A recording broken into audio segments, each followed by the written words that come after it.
Welcome to Data Science Perspectives. This series focuses on analytics and data science professionals from across industry to learn about how their career unfolded, what skills they look for when hiring, and what trends they think are coming next. I'm your host, Bill Franks. Let's get to it.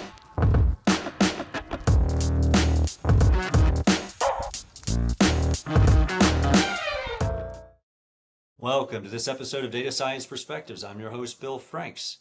Today I'm joined by Steve Butler. I got to know Steve close to 20 years ago when we were both at Teradata. He and I were able to collaborate on a variety of client initiatives over the years, and I always enjoyed getting to spend time with him when we ended up in the same city. Steve's currently the North American leader for analytics, insights, and automation at global healthcare giant Philips. In this role, he supports the commercial operations organization. He's held a variety of consulting roles in the past, including senior roles at Slalom, Deloitte, Teradata, Asurion, and he even had his first job at what was then Andersen Consulting.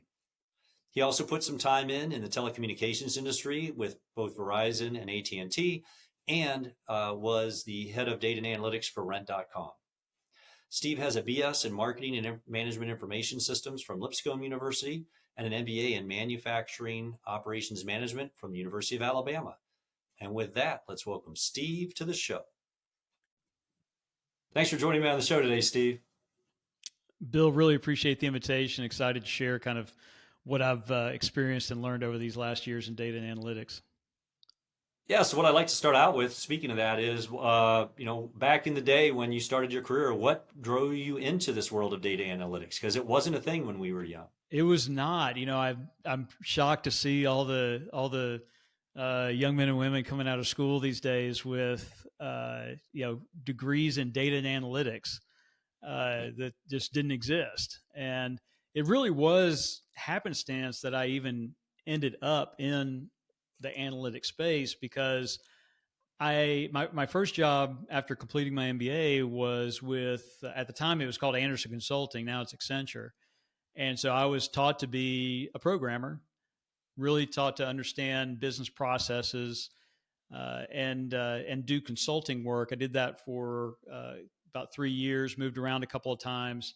And about the time that I was going to move again, I was approached by somebody I'd gone to college with, just asking me if I knew anything about databases.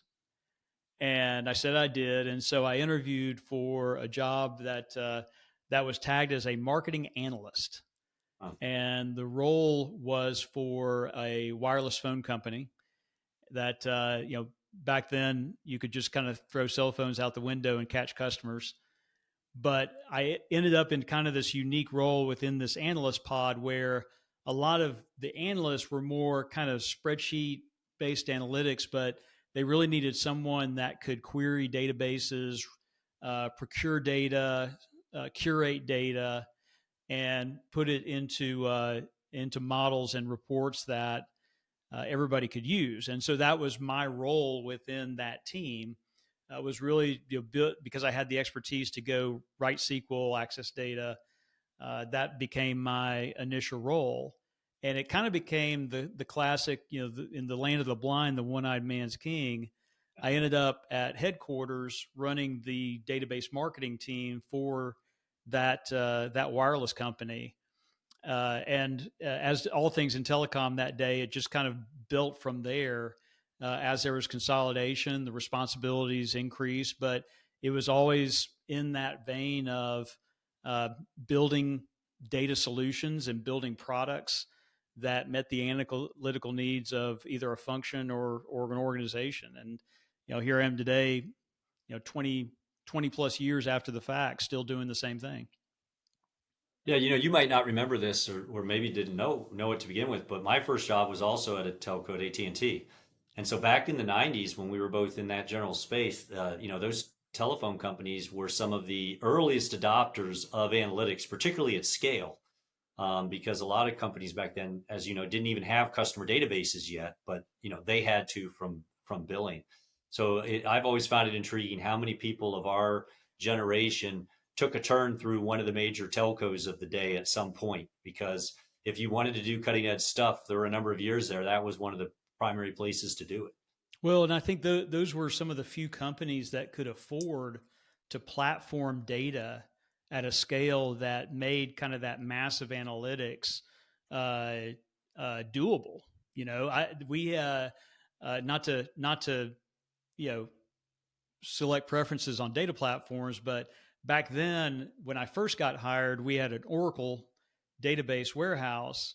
I think back then it was Oracle 11 or something like that. I mean, that's how far back it goes. But we would come in at 7 a.m. to press execute on our query and hope that it ended in time for the batch window before the batch window closed at night to get our data sets out. And so we migrated to a much more scalable platform, and then all of a sudden, the ability to really kind of iterate and peel through data many times over during a day really amps up the maturity of the analytics. And I think one of the things that I took away from that experience to be a part of that evolution was really to understand the importance that understanding the data infrastructure and the platforming plays a critical role in enablement of great analytics. And so I still think that lesson holds today, even in the cloud environment, to be able to make sure that you're kind of minding your infrastructure well to do great analytics. You hit on a couple things. Let's tie it together. So, you've been through various, let's say, key areas of analytics. Kind of its initial founding, data warehousing era, big data era. Now we're in the cloud and AI eras.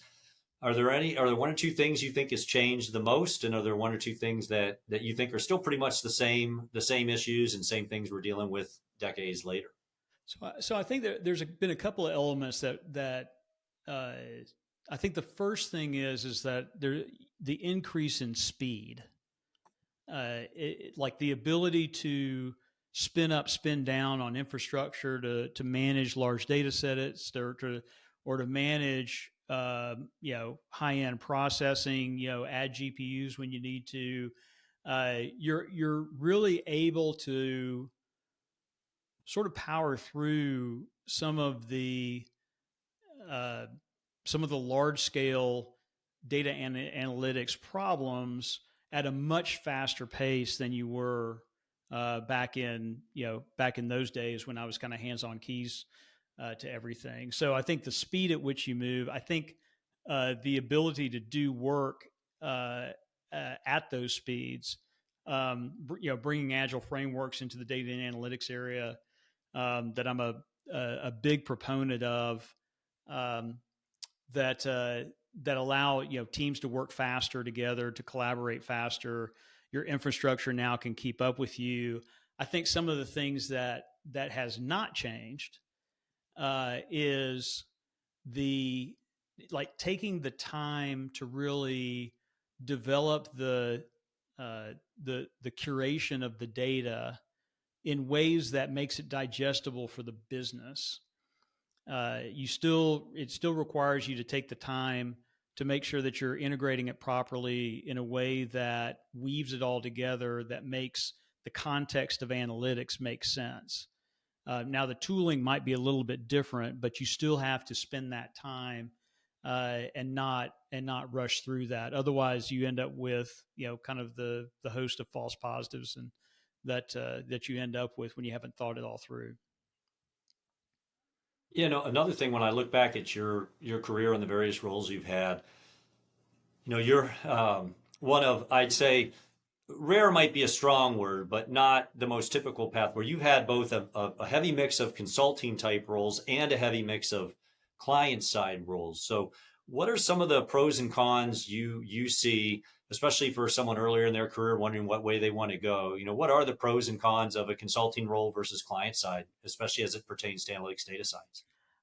I'll tell you, the one thing I love about consulting is the variety of problems and environments you get to work in. So if you can kind of take your strengths and your experiences, and it'll transport across multiple sectors, across multiple functions. You may find and I think, just to kind of, thinking about kind of the core benefit of working in data analytics it's a skill set that travels well. You may find yourself, in a consulting role where your skills can be brought to bear to solve really complex problems that a client or company has chosen to partner with someone that can do something that either they don't have the capacity or they don't have the skills to do on their own. So you're bringing that added value and impact to that client.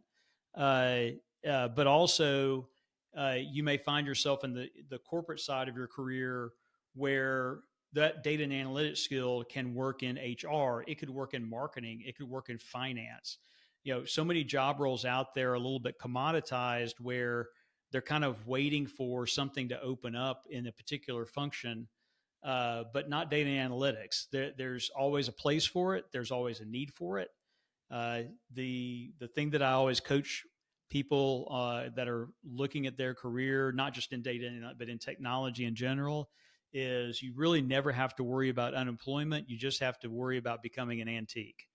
So you really have to embrace being a lifelong learner as a technologist or someone that works in the data analytics space, because you've got to constantly keep up with the capabilities so that you can bring that value of the tools that are available in the marketplace to your client.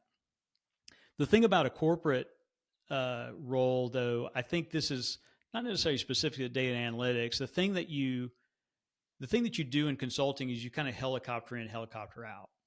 Yeah. And when you're in a corporate role, the thing that I really enjoy is you get to really invest yourself in building up and developing others in it, and help develop their careers. That's a little bit harder to do unless you're in just like a big four consulting firm. Very difficult to do when you're in consulting. So for me, it's as much about the people as it is the work when you're sitting in one of those corporate roles. But I think if you look at yeah, I think it's interesting you found that unique kind of in my lineage, um, because for me, like that importance of the fact that data and analytics transports well, regardless of where you are in career, you're going to find yourself in a phase of life where certain aspects of being a consultant don't necessarily jive well with everything else that's going on in your life. And so, having always having the backstop of going the corporate route and taking on one of these roles and being able to come in quickly and have an impact is a really nice benefit of the competency of data and analytics, I think. So both when you were delivering, but now, you're again client side where you might be purchasing, seeing how companies have used outside folks to help them with analytics over the years. Have you noticed some differences in the approach to either the type of analytics, the type of contract structures, and so forth today than what it was, 10, 15 years ago? Yeah, I think consulting has migrated away. I think consulting used to be kind of this combination of there was sort of capacity buying, but also, there was that kind of large scale project based type of work. And I think across the data competencies, if you go from like strategy to architecture to data engineering to front end engineering and in the business intelligence space. The one thing that I've noticed in consulting is nobody's really paying anybody to do dashboards anymore.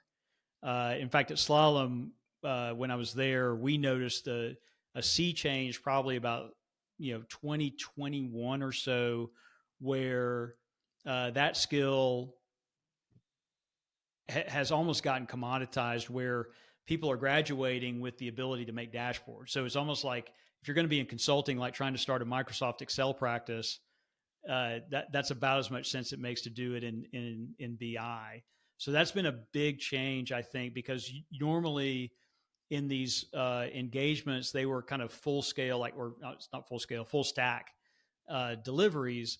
Now they're really looking for the more sophisticated skills, which is either how well are you steeped in, AI prompts How well are you steeped in ML ops? How well are you steeped in like things like Databricks or Spark? So some of those skills are really the ones that are still in high demand, and I expect they'll be in demand for quite a while. That's not anything that a chatbot's going to replace anytime soon. You really have to know somebody that can kind of work with the combination of both data integration, data pipeline, but also the infrastructure that underlies it to really build large scale solutions that will stand the test of multiple years of use. Um, so I'd say that's kind of the biggest change. Um, there's still on the corporate side though. What I think is interesting is you'll find the opportunities kind of vary by sector. This is so I'm currently with Philips North America, and this is actually my very first gig in healthcare and life sciences. And what has surprised me is the opportunities to apply what you and I would probably consider relatively simplistic uh, uh, of statistical modeling to solve some core problems like scheduling optimization. It's a big thing with a medical device and medical technology organization like Philips. There's still those places though that are maybe not as sophisticated as a telecommunications company or a media company or a .com. That you can still kind of go back to and find those little niche opportunities to go apply some of the skills that you have picked up in a statistics course or a mathematics major, things like that. So I think you actually, without intending to, I think you tied your 2 points together. You talked about, I think your word was, you don't have to be worried about unemployment because there's plenty of jobs. You have to be worried about becoming an antique. I think you effectively said the same thing. The consulting business overall, you've got to be evolving what you're offering because what people need today, um, at one level, it's some of the same things they've needed, but the way they're getting delivered and the sophistication level of how they're interacting has continued to rise. And if you don't keep up on that, then you may as well be, at your point, an Excel consulting firm. I like that term. Um, no, you hit on a little bit. You're now in the healthcare technology space. I'm just curious, not necessarily specifically at your company even, but now that you've seen that space, what do you think some of the most intriguing analytical opportunities are today in that space? Well, in particular, the what I find interesting is the mission is fundamentally different, and this is going to take me a minute to explain how like it sort of changes how you think about uh, your approach to analytics. I mean, it's coming from telecommunications, coming from media entertainment, you're not waking up every day trying to figure out how to build products that uh, get more eyeballs on the next movie or renewing their subscription or adding products. Everything that you wake up and think about in healthcare and life sciences, at the end of the day, is about patient outcomes. How are you going to save more lives? And there's a couple of ways to think about that from an analytics perspective. There are these introductions of uh, primarily in image recognition. So Philips North America, for example, a lot of the core products are related to imaging. So X-ray, MRI, CT, things like that. And so you're starting to see applications of using AI and image recognition to help give whether it's the tech all the way up to the doctors and the surgeons kind of that nudge, not necessarily to diagnose, but to just to say, hey, these are some anomalies you may want to think about and go investigate further. And so the process by which AI gets approved is it's not just like spitting out a model. I mean, it is a long and arduous process. It goes through FDA review. It goes through peer review. So you may have an idea about applied AI on the product side, and it's almost like barreling whiskey or wine. You got to wait for the result for a while out. Uh, on the flip side, when you're on the operation side, your analytics are focused on how do I get a a capability in the hands of doctors uh, to apply their technology to save lives in the safest but most efficient way. And so you're not necessarily getting up thinking about like how do we make more money, how do we, uh, uh, you know, how do we grow our customer base. It's more about you're heavily focused on managing to safety and quality as well as just efficiency. And so every dollar, I tell my team this: every dollar that is spent on us is a dollar that is not getting spent on R&D to save more lives. So it better mean something. Mm. And so that's the way that we focus the analytics. Outside of that, though, it's I think a lot of the tooling that we use, a lot of the methodologies that we use. Again, this is kind of goes back to that theme of how well data and analytics transports. All of your skill sets and experience can walk in and bring value in a healthcare life sciences company the same way it would any other. I just think the focus and the motivations feel very different when you come to work every day in that sector versus some of the others. Let's say, speaking of, coming to work every day, these days, like, what are you most excited about? If you wake up, you look at your calendar in the morning, there's certain things that when you see them, you're saying this is a good day. What is it that gets you that energy in the morning? Well, so I, you know, maybe my age says it, but I'm a little old school. I love going to the office, and the fact that we are in the office and collaborating, and the accessibility, like it's just you forget how you would think in a digital age, people would be pretty easy to access, right? But to be able to just like have a kind of a light bulb moment, and you have this question, and to like go down the hallway, get a peer, get in a whiteboard, and start solutioning. Like I don't know. I think I'd forgotten the value of that. Hmm. And so anytime when I kind of look at my week is like, who do I get to interact with? Are we going to get to collaborate and solve big problems like that?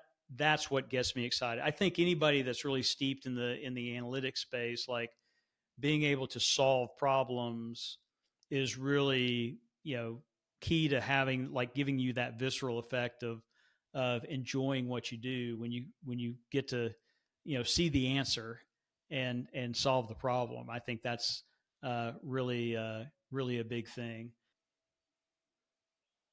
Well, one thing, I guess, is there a specific skill or trait you have that you think over the years has helped you to be successful? um, I think it's the that's an interesting question. Regardless of the role that I've been in, and I think that, and I have had some other roles that weren't necessarily in data analytics, like product management. Obviously, my time at Anderson Consulting was not data analytics. Um, you have to have that sort of energy around getting excited about getting handed a problem to go solve. Um, Probably one of the most interesting, when I look back, it was on my second day at the wireless company that I mentioned when I'd taken the marketing analyst role, and I got a call from headquarters from an executive in the marketing organization. And he said, so I hear you're pretty good with data. And I said, well, I can hold my own. And he said, well, here's what we've got. For years, we've been operating with two competitors in every market. In the next 2 years, that's going to go from two competitors to 8. And we already have one of these competitors in the marketplace pricing at roughly a 70% discount. So I need you to figure out what our pricing response is going to be, what the impact to our business is going to be financially. And I need to have you have this kind of figured out in the next 6 weeks. and you know, well, No I know, pressure. and I think that's Yeah. part of the fun of it is you're getting handed something that as you work through the process and then come out the other side of it, you start to recognize that not everybody can take something like that on. And it really kind of caters to the uniqueness of the types of work and the types of problems that we solve in the data and analytics space. So, for me, I think it's the joy of solving puzzles, solving problems, answering questions.